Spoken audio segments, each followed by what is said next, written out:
नमस्कार दोस्तों। हिंदी सिनेमा की शुरुआत जिसे अर्लियर में बॉम्बे स्टूडियो के नाम से भी जाना जाता था 1897 के अंदर हुई थी। जो इंग्लिश फिल्म मेकर थे प्रोफेसर स्टीवसन, इन्होंने कोलकाता स्टार थिएटर के अंदर जो फर्स्ट इंडियन सिनेमेटिक जो फोटोग्राफर थे हीरालाल द्वारा फिल्म एक silent movie flower of Persia से इस हिंदी सिनेमा की शुरुआत हुई थी। बाद में दादा साहब फाल्के ने एक मूवी रिलीज़ की थी 1913 में, राजा हरिश्चंद्र। ये भी एक साइलेंट मूवी थी। वो दौर हिंदी सिनेमा का साइलेंट ईरा था, क्योंकि उस समय जो मूवीज़ होती थी उनके अंदर किसी प्रकार की वॉइस नहीं होती थी। धीरे धीरे जो हिंदी सिनेमा है इसने अपने आप को काफ़ी आगे तक ले गया, काफ़ी इनोवेशन इसके अंदर किया।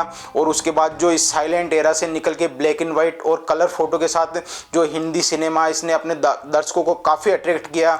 जो बॉलीवुड की मूवीज़ है, बॉलीवुड में अब तक तकरीबन 9882 फिल्में फिल्माई जा चुकी है। और जो आपने बॉलीवुड की मूवी देखी होगी ये अधिकतर रोमांस, थ्रिलर, सस्पेंस, कॉमेडी और जो काल्पनिक कहानियाँ हैं उनके ऊपर बेस्ड ये मूवी होती है। तो ये अपने ऑडियंस को काफ़ी अट्रैक्ट करती है। इसी तरह से बॉलीवुड और एक टॉलीवुड फिल्म इंडस्ट्रीज है, साउथ की मूवी, ये अधिकतर मूवियाँ जो इनके अंदर बॉलीवुड और टॉलीवुड के अंदर बनाई जाती थी ये रोमांस, सस्पेंस और थ्रिलर पे बेस्ड ही मूवियाँ होती थी। उसके बाद जो ये जो हॉलीवुड फिल्म इंडस्ट्रीज है जो अधिकतर मूवी रियल इवेंट के ऊपर बनाती थी, तो बॉलीवुड और टॉलीवुड के अंदर भी जो रियल इवेंट है इनके ऊपर मूवी बनाने का प्रचलन काफ़ी बढ़ने लगा। इसी तरह से 2021 के अंदर जो फेमस साउथ के डायरेक्टर थे सुकुमार द्वारा फिल्म आई पुष्पा द राइज मूवी आई होगी। आप में से काफ़ी दर्शकों ने इस मूवी देखी होगी। थ्रिलर, सस्पेंस और एक्शन से भरपूर इस मूवी ने बॉक्स ऑफिस पे काफ़ी हिट रही थी। जो साउथ के फेमस जो एक्टर है अल्लू अर्जुन, वो इसके लीडिंग कास्ट के अंदर थे। बॉक्स ऑफिस पे काफ़ी फेमस इस फिल्म एक रियल इवेंट, एक रियल करेक्टर के ऊपर बेस्ड मूवी है। जो आज के इस एपिसोड के अंदर हम इस रियल इवेंट और रियल करेक्टर पे चर्चा करेंगे। मैं हूं आदित्य पारिक और आप देख रहे हैं सिवा स्ट्रीम। तो मैं आपको सबसे पहले मूवी के रियल इवेंट पे लेके आता हूं। तो जो मूवी का रियल इवेंट है ये रेड सैंडलवुड, जिसे रक्त चंदन या लाल सोना भी कहा जाता है, उसकी स्मगलिंग पे बेस्ड मूवी है। तो आप सोच रहे होंगे कि ये जो रेड सैंडलवुड है इसमें ऐसी क्या खासियत है जो इसकी स्मगलिंग की जाती है। तो सबसे पहले मैं आपको रेड सैंडलवुड के बारे में बताऊंगा। जो आंध्र प्रदेश और जो तमिलनाडु का जो बॉर्डर एरिया है उसके ऊपर 4 डिस्ट्रिक्ट पड़ती है, कुर्नूल, चित्तूर, कडप्पा और नल्लूर। ये जो आंध्र प्रदेश और तमिलनाडु के जो बॉर्डर एरिया है इनकी 4 डिस्ट्रिक्ट के अंदर शेषाचलम की पहाड़ियाँ हैं। ये तकरीबन 2 लाख हेक्टेयर में फैली हुई पहाड़ियाँ हैं। और इन पहाड़ी के जो जंगली इलाके हैं उनके अंदर ये रेड सैंडलवुड की खेती की जाती है।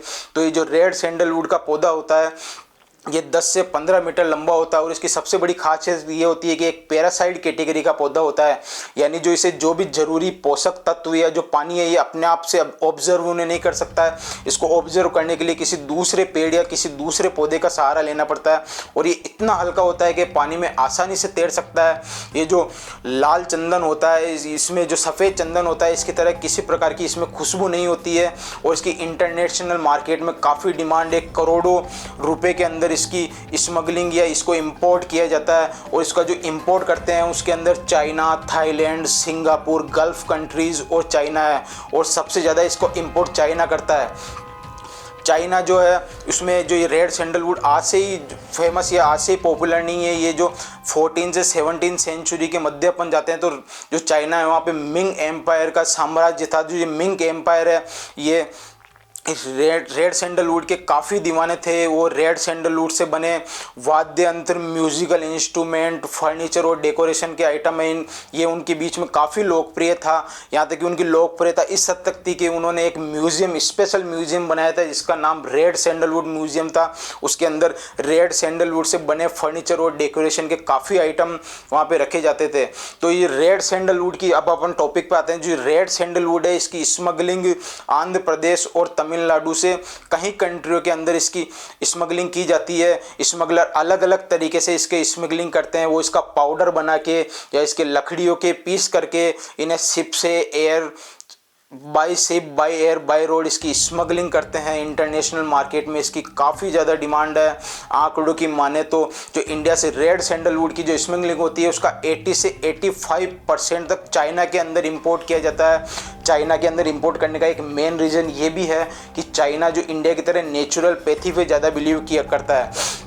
तो जो रेड सैंडलवुड है, इससे जो काफ़ी नेचुरल जो मेडिसिन है वो भी बनाने में इसका यूज होता है, और कॉस्मेटिक आइटम और जो महंगी शराब होती है उसका चाइना इसको रेड सैंडलवुड से इसका ये यूज करता है कि इससे महंगी शराब और महंगी कॉस्मेटिक आइटम इनसे वो बनाता है। तो जो आंध्र प्रदेश और जो तमिलनाडु की जो पुलिस है, इन्होंने एक स्पेशल टास्क फोर्स का गठन किया ताकि वो इन स्मगलर को रोक सके या इस रेड सैंडलवुड की स्मगलिंग रोक सके, पर फिर भी तस्कर कई तरीक़ों से इसकी स्मगलिंग करते हैं। आंकड़ों की माने तो पुलिस मुठभेड़ में अब तक तकरीबन कई सैकड़ों स्मगलर मारे जा चुके हैं। 13 अप्रैल 2015 के अंदर जो एसटीएफ का एक सर्च ऑपरेशन था, उसके अंदर 21 स्मगलर मारे गए थे। तो जो स्मगलर होते हैं, इन्होंने एक सोसाइटी बनाई हुई है, द सिंडिकेट सोसाइटी। उस सिंडिकेट सोसाइटी के अंदर क्या होता है, ये जो स्मगलर है इनका एक ग्रुप होता है, वो सिंडिकेट सोसाइटी के मेंबर होते हैं, और जो गरीब ग्रामीण अंचल के जो गरीब आदमी होते हैं उन्हें ये 500,000 रुपये का लालच देके उनसे इसके पेड़ कटवाते हैं और फिर उनकी स्मगलिंग करते हैं। और एसटीएफ के कई सर्च ऑपरेशन में से कहीं स्मगलर मारे जा चुके हैं। तो जब बात इस रेड सैंडलवुड की स्मगलिंग की आती है तो दिमाग में कहीं ना कहीं एक ऐसे स्मगलर का नाम घूमता है जो काफ़ी दुर्दांत था। उसकी आतंक आप अंदाजा इस तरह से लगा सकते हैं कि उसने तकरीबन 187 लोगों की हत्याएं कर दी थी, जिसमें से 97 पुलिस पर्सनल थे। तो मैं अब आपको सीधे मूवी के रियल इवेंट से रियल करेक्टर के ऊपर ले जाता हूँ। तो जो मूवी का रियल करेक्टर है, ये एक फेमस स्मगलर, एक खूंखार स्मगलर वीरप्पन के इर्द गिर्द घूमता है। तो मैं आपको मूवी के रियल कैरेक्टर के ऊपर ले जाता हूँ। ये जो वीरप्पन है, इसका जन्म एक गरीब केटल फैमिली के अंदर हुआ था। 14 साल की उम्र में ये स्मगलर बन गया था और इसने तकरीबन 187 हत्याएं की थी, जिसके अंदर 97 पुलिस पर्सनल थे। इन्हें जिस पे भी शक होता था वो इसे ये जान से मार देता। और जो इसके मेन टारगेट थे, ये forest officer, Indian police service के ऑफिसर या एसटीएफ के जवान या जो लोकल ग्रामीण होते थे वो होते थे। इन्हें जिस पे भी डाउट होता था उन्हें ये जान से मार देता था। और ये रेड सैंडलवुड की स्मगलिंग सबसे ज़्यादा वीरप्पन द्वारा ही की जाती थी। और वीरप्पन इतना दुर्दांत था कि इसने एक बार, ये तकरीबन 1987 की बात होगी, एसटीएफ को एक क्लू मिला था वीरप्पन का। तो एसटीएफ के तकरीबन 21 जवान बस में सवार होकर इस वीरप्पन को सर्च करने जा रहे थे। तो वीरप्पन के जो आदमी है, इन्होंने बारूदी सुरंग बिछा के उन 21 जवानों को मौत के घाट उतार दिया था। और इसने सन 2000 के अंदर जो टॉलीवुड के एक फेमस एक्टर थे राजकुमार, उनका इसने किडनैप कर लिया था। तकरीबन 108 दिनों तक इसने राजकुमार को अपने पास रखा था। और जब इसको फिरौती की, जो इसकी मनचाही फिरौती की रकम मिली, उसके बाद इसने राजकुमार को रिहा करा। और ऐसा ही इसने एक जो इंडियन फॉरेस्ट सर्विस के ऑफिसर थे पी श्रीवास्तव को एक टिप मिली थी इस वीरप्पन को पकड़ने के लिए। तो पी श्रीवास्तव जब इस वीरप्पन को पकड़ने के लिए जा रहे थे तो वीरप्पन ने पी श्रीवास्तव को जान से मार दिया। और जान से मारने के बाद जो उनके सिर से इसने फुटबॉल खेल ली थी। इस तरह से काफ़ी दुर्दांत, काफ़ी खूंखार एक स्मगलर था। और ये जो मूवी है, ये इसी वीरप्पन के ऊपर इर्द गिर्द घूमती हुई मूवी है।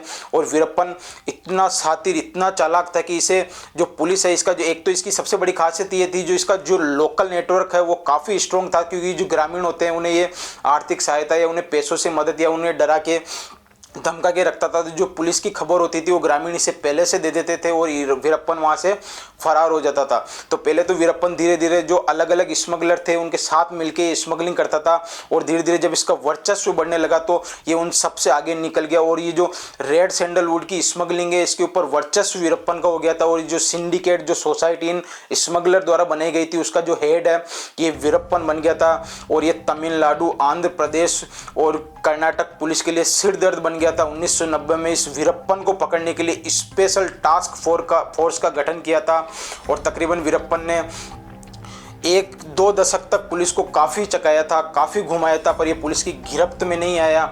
और उसके बाद जब ये बात तकरीबन 2004 की होगी, जो स्पेशल टास्क फोर्स है, इसे टिप मिली थी कि वीरप्पन अपनी आंखों का इलाज कराने सिटी के अंदर आया था। तो इन्होंने एक ट्रैप बिछाया। और ट्रैप बिछा के जो इन्होंने है ना, एक एम्बुलेंस की, वीरप्पन के लिए एक एम्बुलेंस की व्यवस्था की। और एम्बुलेंस का जो ड्राइवर था वो खुद एक एसटीएफ का जवान था। तो वो वीरप्पन के पास गया और वीरप्पन को लगा कि एम्बुलेंस का ड्राइवर और ये मुझे हॉस्पिटल ले जाएगा। तो वो एक तय जगह जहाँ पे एसटीएफ ने पहले डिसाइड करी थी, उस जगह पे आके उसने गाड़ी को रोक के वो गाड़ी से निकल के भाग गया। और तकरीबन 22 एसटीएफ के जवान थे। पहले तो एसटीएफ के जवान ने वीरप्पन को सरेंडर करने के लिए बोला, पर वही बात है ना, पुष्पा झुकेगा नहीं साला, तो वीरप्पन ने सरेंडर नहीं किया और वीरप्पन ने फायरिंग करने लगा। तो जवाबी फायर के अंदर एसटीएफ के जवानों ने वीरप्पन को मार गिराया और 2004 के अंदर इस खूंखार दस्यु वीरप्पन की मौत हो गई थी। और वीरप्पन स्मगलिंग के साथ साथ ये जो हाथी दांत है उसकी स्मगलिंग भी करता था और धीरे धीरे अपहरण भी करने लग गया था। और रेड सैंडलवुड स्मगलिंग के अंदर जो सबसे बड़ा नाम इसी वीरप्पन का था।